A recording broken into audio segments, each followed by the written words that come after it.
Nuestra peregrinación en el correr del año jubilar dominicano se detiene hoy, 7 de agosto, en la vigilia de la solemnidad de Santo Domingo, y tras solo un día transcurrido desde el cumplimiento del Dies Natalis o día de su nacimiento para el cielo, para evocar un hecho que acaeció hace 800 años, pero que se conoce con una riqueza de pormenores que todavía hoy nos maravilla y entusiasma. Fueron principales narradores del hecho que tuvo lugar en Bolonia, Italia, algunos testigos de vista muy cualificados que, pasados 12 años, volcaron sus recuerdos ante un tribunal nombrado por el Papa Gregorio IX, en el que se desempeñaba al frente de las actas un notario de rango imperial. Nada mejor, por tanto, que acercarnos a las actas de las sesiones del proceso de canonización, múltiples veces editadas. La reflexión que pretendemos hacer puede dividirse en 3 puntos. Una vida que se extinguió muy rápidamente, el hecho de la muerte y las circunstancias que lo rodearon, el aprecio que reflejaba el concepto de santidad en que lo tenían en el momento de las exequias. La recta final de la vida de Santo Domingo duró tan solo 10 días, unos 10 días. Todo podía hacer pensar que su salud se desmoronó de repente, si se repasa con atención la cronología de los 2 meses y medio que la precedieron. Realicemos un repaso. Entrado ya el mes de mayo de 1221, se desplazó a pie, como lo hacía habitualmente, desde Roma a Bolonia. Recorrió más de 400 kilómetros por caminos de tierra y sendas entre campos y bosques. En Bolonia estaba ya en vísperas de Pentecostés, que cayó aquel año el 30 de mayo. Con sus hermanos iba a celebrar el segundo capítulo general. Comenzaron las tareas capitulares el 2 de junio y, en común asamblea, se establecieron circunscripciones territoriales en número de 5, que serán la base de futuras provincias: la de Hispania, España, que abarcará 5 reinos de la península ibérica: el de Aragón, Castilla, León, Navarra y Portugal; la provincia de Provenza o Tolosana, y las de Francia, Lombardía y Romana. Se envió además a Hungría al prior de Bolonia, el maestro Pablo de Hungría, profesor de Derecho. Le sucedió en Bolonia como prior fray Buenaventura o Ventura de Verona, del que hablaremos largamente en esta reflexión.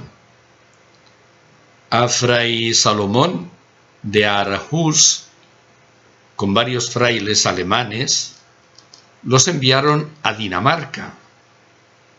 A Inglaterra fue fray Gilberto de Fresney, tal como informaba Jordán de Sajonia. Lo acompañaron algunos hermanos y llegaron a tierra inglesa en agosto de aquel mismo año 1221.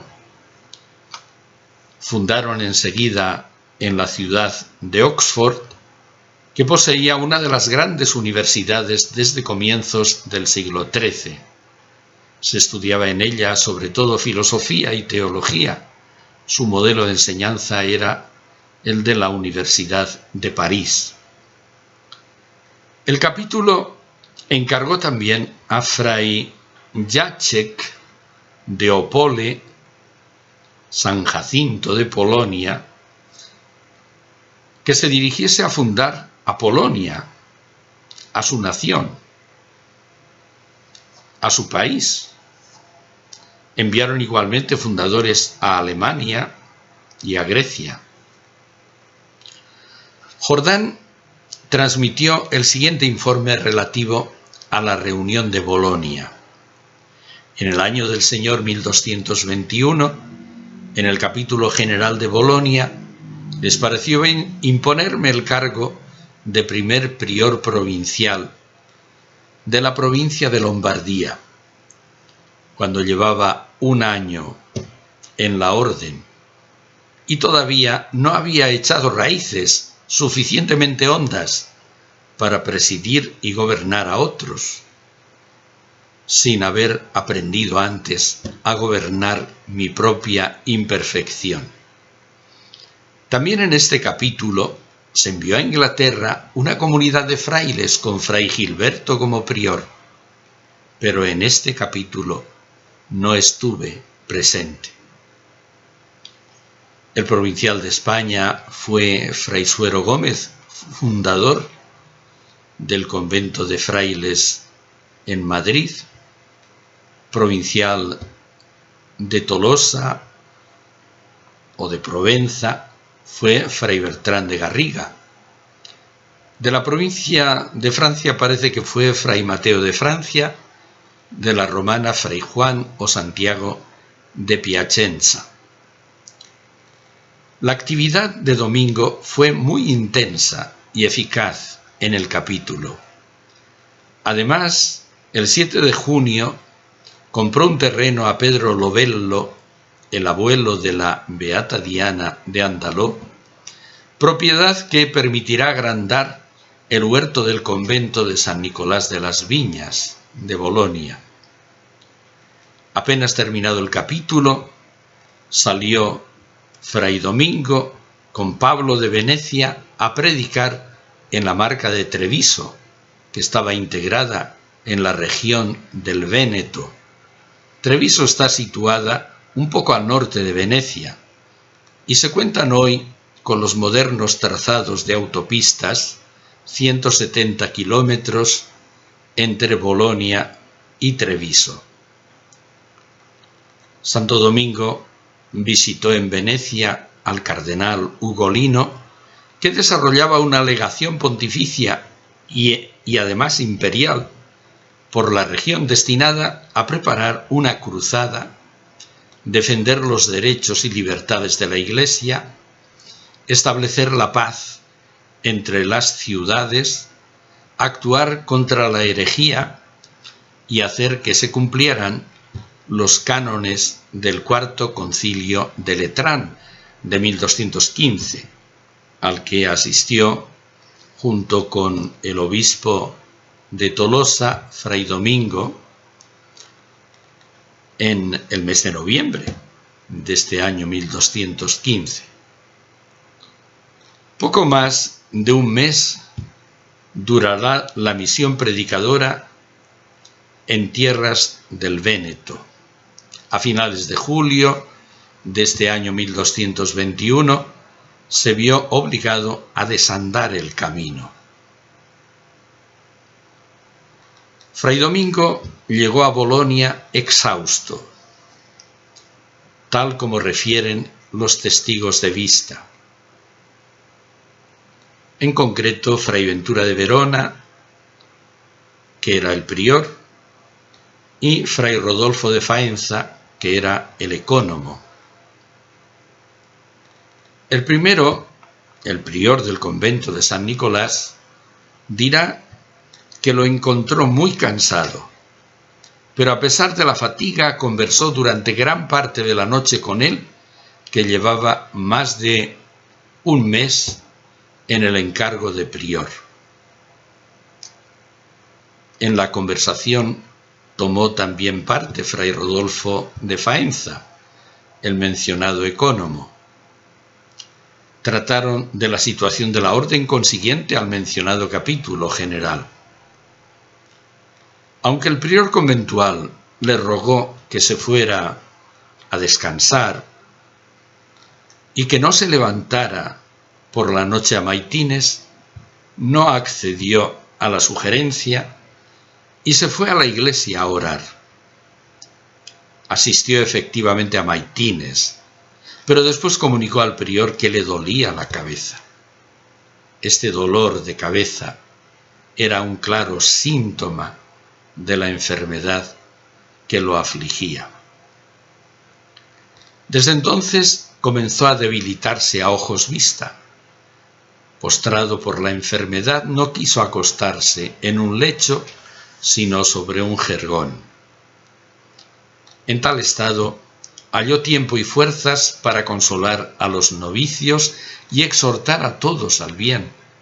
Lo hizo con dulcísimas palabras y alegre semblante.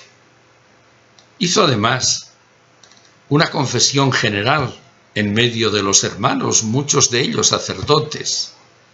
Apareció en ella el domingo humilde y transparente que conmocionó a todos. Después confesó particularmente una inquietud que le había quedado por haber tenido semejante sinceridad. Lo narra así Fray Ventura o Buenaventura de Verona.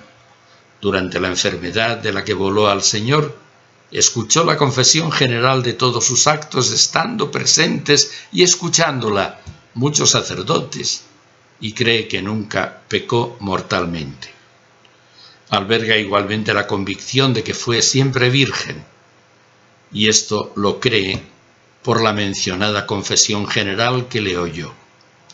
Después dijo a este mismo fraile en secreto: «Hermano, he pecado por hablar públicamente ante los frailes de mi virginidad», lo cual no debía haber dicho. Soportaba las dolencias con tanta paciencia que ni se quejaba ni gemía, más aún se le veía siempre alegre y contento.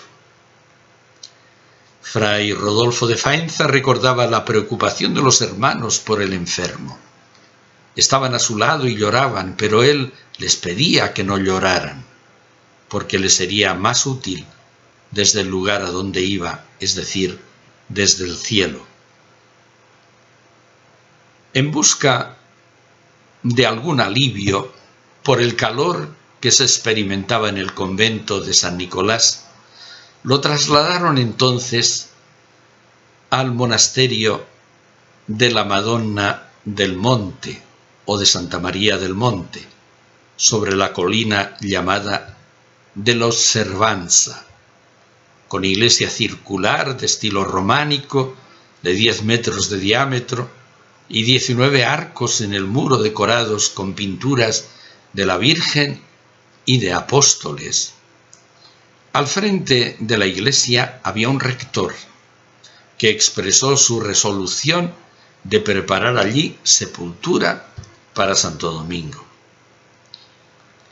Pero en la Madonna del Monte no mejoró la salud del ilustre enfermo. Todo lo contrario, su estado continuó agravándose y en la mañana del 6 de agosto él mismo pidió que llamaran al prior, Fray Ventura. Este subió del convento con cerca de 20 frailes. Fray Domingo, acostado como estaba, les dirigió un sermón que les impresionó vivamente. La administración del sacramento de la unción de los enfermos tuvo lugar entonces. Los que habían permanecido al lado de Domingo informaron al prior Fray Ventura, recién llegado, que el monje que regentaba la iglesia de la Madonna del Monte había dicho que si moría allí no permitiría que lo trasladaran a otra parte, sino que lo haría sepultar en su iglesia. El prior Fray Ventura se lo comunicó al enfermo y Santo Domingo respondió: lejos de mí que sea sepultado en otro lugar que bajo los pies de mis frailes. Llevadme fuera para que muera en aquella viña y así podáis sepultarme en nuestra iglesia. Pareció entonces a los frailes que había llegado el momento de devolverlo al convento de San Nicolás, dentro de la muralla boloñesa. Lo tomaron consigo y lo llevaron de nuevo a casa, temerosos de que muriera por el camino. Recorrieron para ello unos 5 kilómetros, que debieron hacerse muy largos. Llegados al convento, lo colocaron en la celda del maestro universitario Fray Moneta de Cremona, porque él no tenía una celda determinada. Se trataba de uno de los frailes más antiguos que entró en la orden en contacto con el beato Reginaldo de Orleans. No sabemos si todavía en Santa María Mascarella y si fue testigo del milagroso pan y de los higos secos aportados por la providencia a la mesa de domingo con sus hermanos. Entró ciertamente cuando era profesor universitario en 1218 o principios de 1219.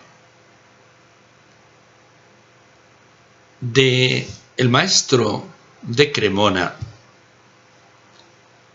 tenemos un texto que es poco conocido y que tiene un carácter testifical. Suena así: Santo Domingo, mi padre, que tuvo un completo deseo y se esforzó por sí mismo y mediante sus hijos espirituales, despreciadas las bagatelas o frivolidades del mundo, en demoler, mediante las obras y con la palabra, la doctrina de los herejes y en incrementar la santa creencia de los fieles, para perfeccionarlo con mayor fecundidad, sostenido por el consejo del Espíritu Santo, ideó y construyó como principal la primera orden de predicadores, y a orden asegurada por las preces, favorecida por los méritos, instruido a fondo el atleta en unas débiles doctrinas, hizo vibrar con valentía la espada de la palabra de Dios en la impugnación de los herejes, robustecimiento de la fe y refuerzo de la Iglesia católica. Pero volvamos a Domingo, colocado en la celda del maestro de Cremona, tras los 5 kilómetros de bajada de la Madonna del Monte. Permaneció en situación estacionaria solo alrededor de 1 hora. Fray Rodolfo dirá que él sostenía su cabeza y limpiaba el sudor del rostro con una toalla. Fray Domingo les pedía que no lloraran, repitiendo que les sería más útil desde el lugar a donde iba de lo que había sido estando con ellos. Hizo llamar después al prior y le dijo que dispusieran todo para la recomendación del alma. Lo hicieron con presteza, pero él les dijo: esperad todavía. Así lo hicieron, a la vez que el prior aprovechaba aquellos momentos para decirle: Padre, sabes que nos dejas desolados y tristes. Tennos presentes para que ruegues por nosotros al Señor. Fray Domingo, elevando los ojos y las manos al cielo, exclamó: Padre Santo, con gran placer he perseverado en el cumplimiento de tu voluntad, y he guardado y conservado a los que me diste. Yo te los recomiendo, consérvalos y custódialos. Cuando los hermanos le pedían que rogara por ellos, repetía: os seré más útil y provechoso después de la muerte de lo que haya sido en mi vida. Fue entonces cuando transmitió su enseñanza esencial, aunque quizás no la llamara testamento. Fray Pedro Ferrando, un narrador excepcional que escribió por mandato del beato Reginaldo, del beato Jordán de Sajonia, afirmaba lo siguiente: para que no pareciera que dejaba desheredados y como huérfanos a los hijos que el Señor le había dado, faltos de auxilio y consuelo de tan gran Padre, cual correspondía a un pobre de Cristo, rico en la fe, coheredero del reino de Dios, prometió a los que lo amaran e hizo testamento, no por cierto de riquezas terrenas, sino de gracia, no de muebles materiales, sino de virtudes espirituales, no de heredades o posesiones terrenas, sino de trato celestial con Cristo. En fin, de lo que poseía, tales cosas legaba. Dijo: esto es, hermanos queridísimos, lo que os dejo en posesión como a hijos por derecho hereditario. Tened caridad, perseverad en la humildad, poseed la pobreza voluntaria. Oh testamento de paz, seguía exclamando Pedro Ferrando, testamento que no puede borrarse por olvido alguno, ni mirarse con indiferencia, ni cambiarse por medio de ordenanza alguna sobreañadida. Testamento, repito, hecho inviolable no por la muerte del testador, sino por su consecución de la vida inmortal. Bienaventurado quien no lo mire con indiferencia, el que no lo menosprecie, el que no deseche el vestido incorruptible de la caridad, la fértil heredad de la humildad, el tesoro apetecible de la pobreza que un tal Padre le ha legado por transmisión. Que poseía estas virtudes el bienaventurado Domingo, no puede dudarlo quien conoció su modo de vida cuando todavía estaba en este mundo mortal. Cuán perfecto fue en la virtud, aunque enmudezca la lengua, lo proclaman los milagros que precedieron a su feliz tránsito y le siguieron también. Su misma gran confianza a la hora de la muerte le reconoce como justo, de modo que, con razón, es recordado con alabanza. A los frailes que soportaban a duras penas la muerte del padre, les transmitió en confianza que no procedía a entristecerse por su defunción, porque lo tendrían mucho más útil después de la muerte. Estaba en verdad cierto de que sería tanto más poderoso para interceder en favor de la salvación de los suyos, cuanto hubiera entrado ya definitivamente en el reino de los cielos. Cuando el propio enfermo lo pidió, comenzaron la recomendación del alma, que recitaba con ellos, porque movía los labios. Murió durante la misma, al llegar a las palabras: «Venid, santos de Dios, corred, ángeles del Señor, recibid su alma para presentarla ante la morada del Altísimo». Era el 6 de agosto, viernes, hacia las 12 del mediodía del año 1221, hace 800 años. Fray Rodolfo preparó el cadáver, que encontró ceñido con una cadena de hierro en torno a la región lumbar. Lo amortajó con una túnica que ofreció el que le había abierto la puerta de su habitación, el maestro Moneta de Cremona. Fue amortajado con una túnica suya, porque Domingo no tenía otra para recibir sepultura. Fray Rodolfo mandó hacer una sepultura en la iglesia y buscó una lastra apropiada para colocarla encima. Mandó hacer una caja de madera en la que colocaron el cuerpo del santo. Asegura que no pusieron en ella ni en el sepulcro especias, perfumes o cualquier otro tipo de aromas.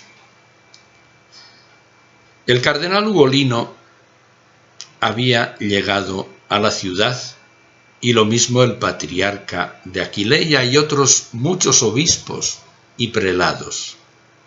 El futuro papa Gregorio IX celebró la misa e hizo el oficio de exequias. Excavaron la tumba en el suelo de la iglesia y la consolidaron en su interior con pared por las 4 partes. La colocaron delante del altar, arriba del coro de los frailes. Cerraron la sepultura con una gran piedra y la aseguraron con cemento. Se convirtió pronto en lugar de oración para los devotos de Domingo. Aunque los frailes custodios de la iglesia no facilitaron las expresiones o las muestras de devoción, Jordán de Sajonia, que daba fe más tarde del despertar de la devoción, aseguraba también que apenas se encontraba entre los frailes alguien que respondiera con gratitud a la obra de la gracia de Dios. Muchos opinaban que no debían recogerse testimonios de milagros, no fuera que bajo apariencia de piedad incurrieran en algún tipo de lucro.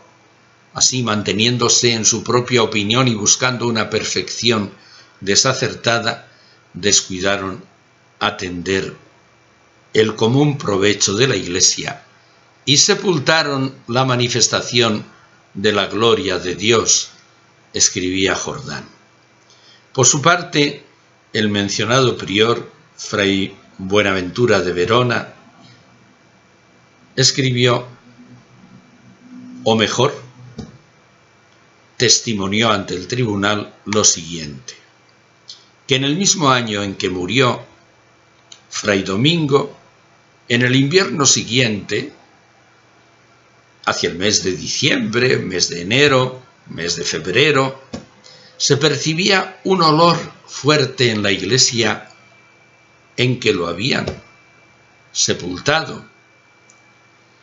Se apreciaba por toda la iglesia, pero especialmente cerca de la sepultura. El mismo testigo aspiró tal olor, e igualmente muchos frailes que viven todavía. Escribía así Ventura de Verona. Se lo oyó él mismo decir a esos frailes.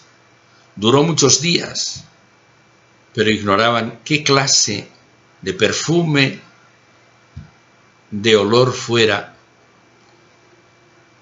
creyendo firmemente que salía de la sepultura. oyó y cree firmemente que Dios obró muchos milagros por intercesión de Fray Domingo en su muerte y después de ella, en el mismo año en que tuvo lugar y en los años siguientes. Creía este testigo y afirmaba esto, porque venían muchos hombres y mujeres a su sepultura con velas, imágenes y exvotos, asegurando que Dios había obrado milagros en su favor y en el de sus familiares por los méritos del bienaventurado Domingo. Algunos quisieron cerrar la sepultura y cubrirla con paños de seda, pero los frailes lo prohibieron, temerosos de que la sepultura fuera causa de perturbar el orden por la multitud de la gente, y no fuera que dieran pie para que se dijera que lo hacían o permitían por codicia del dinero o por arrogancia, por una arrogancia emparentada quizás con la jactancia, con la vanidad o incluso con la soberbia.